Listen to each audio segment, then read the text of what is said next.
So let's take the present case. So you recall George Bush's plaintive question, why do they hate us when we are so good? Well, we know the answer to that. We know the answer. Bush may not know the answer, but certainly the people around him know the answer. And every scholar of international affairs knows the answer because they can find it, for one reason, because it's not a new question. You can find that question raised 45 years ago by President Eisenhower. Here you have to look at declassified documents. Of course, this is internal discussion. But back in 1958, which is a crucial year in world affairs, incidentally, I'm now talking about declassified documents. They've been open for years. In 1958, the U.S. faced three major international crises. One was in Indonesia, the second was in North Africa, third was in the Middle East. Incidentally, all Islamic states, all oil producers. A question came up in internal discussion whether the Russians were involved, and that was rejected out of hand. Eisenhower vociferously, according to the notes, said, look, there's no conceivable Russian involvement. Incidentally, that's true of most of the Cold War. The Russians are a monstrous thing, but they were a pretext, not a reason. And that was certainly true here. So there were three major problems, all oil producers. Interesting reactions in all three, but I'll keep to the Middle East. In the Middle East, Eisenhower pointed out, I'm quoting him now, he said there is a campaign of hatred against us, not by governments, but by the people. Okay? Same as George Bush, except he just described it, he didn't ask it. And the issue was discussed. The National Security Council, as the highest planning agency, discussed it. Their conclusion was, they said there's a perception in the Middle East, the Arab world, that the United States is supporting corrupt and brutal regimes which oppose democracy and development, and is doing so because of our concern for control over Near East oil. And they said it's difficult to counter this perception because it's accurate. Furthermore, they said it's not only accurate, but it should be accurate. That's what we should be doing. We should be supporting corrupt and brutal regimes which undermine democracy and development, because that's the way we can make sure that we control Near East oil. Well, that was 1958. Okay, that's why there's a campaign of hatred against us by the people, not the government. The governments are client regimes, so they're part of the game.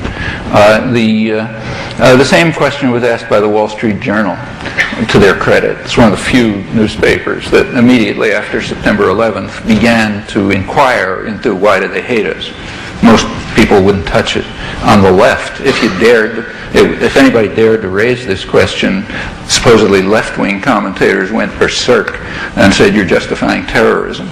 But the Wall Street Journal, which is a more serious source, did actually investigate it, and they investigated not everybody, but they carried out serious investigations. I think the first was on September 14th of what they called moneyed Muslims, rich people in the Arab world, kind of people they're interested in, like bankers and directors of multinational corporations, lawyers, that kind of thing. They asked them, what's the problem? Why are you so opposed to the United States? None of this fancy business about globalization and clash of civilizations and so on. That's all concocted by intellectuals to try to suppress what they know perfectly well, namely the answer of the National Security Council in 1958. And certainly these guys didn't object to that. They're in the middle of the whole U.S. system, of multinational corporations and so on. They're the local agents of it. So why are they opposed to the United States? Well, they gave the same answers as the National Security Council discovered in 1958. Because the U.S. supports corrupt and brutal regimes which undermine democracy and prevent development, and does so because it's pursuing its own interest, as distinct from 1958, they added some immediate reasons. The U.S. support for the Israeli military occupation, 35th year, solution blocked by unilateral intervention, as everyone knows, outside the United States, and right up till the present. And they know it's harsh and brutal. And the second reason they gave was because of the U.S. sanctions against Iraq, which they know perfectly well are devastating the population, but helping Saddam Hussein, strengthening him. And they know perfectly well George Bush and Tony Blair tell you very eloquently that we have to attack Saddam Hussein's terrible criminal. He even used chemical weapons against his own people, the ultimate crime. How can we let him survive? The only thing that they forget to say is that he did so with the full support of Daddy George, which continued long after the atrocities, and with support of Britain, because they didn't give a damn about the atrocities. Saddam Hussein was their boy, and as long as he was just gassing Kurds and torturing dissidents and using chemical warfare and so on and so forth, he was fine. They continued to support him. They continued to provide him with the means to develop weapons of mass destruction, both Britain and the United States and France and others, for their own reasons, and continued to do so. The moneyed Muslims know that, even if the international community chooses to forget it, because it doesn't look nice. But they know it, and those are the reasons why they're object to the U.S. policies. So pretty much the same as 1958, with some new things added. If you asked people in the famous streets, you'd get the same answers, but much harsher ones. They also object to the fact that the wealth of the region is not going to the people of the region, but is going to people like the moneyed Muslims and to the West. They don't like that. Well, you don't hear that response from the moneyed Muslims, of course, but you do hear it from the general population. So there's an answer to the question, why do they hate us? And everybody who wants to know the answer can find it out.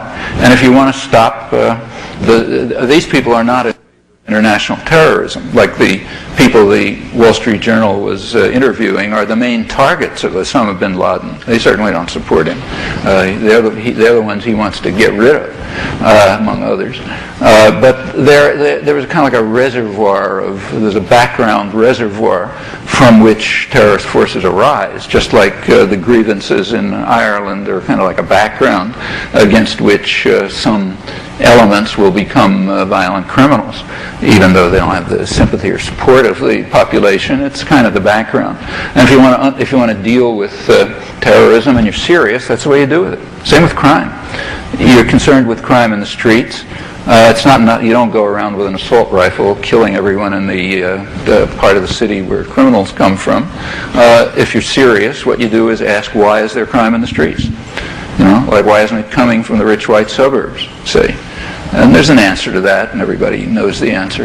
And if you want to deal with crime in the streets, that's what you look at. If you want to deal with more serious crime, way more serious than crime in the streets, like, for example, corporate crime, like Enron, which is far more destructive, then you look at the background from which that comes. For example, you look at the laws which are designed to allow corporations like Enron to avoid taxes by setting up hundreds of international affiliates so they can transfer taxes to poor people instead of having the rich pay them. You want to get rid of that kind of crime, that's what you look at.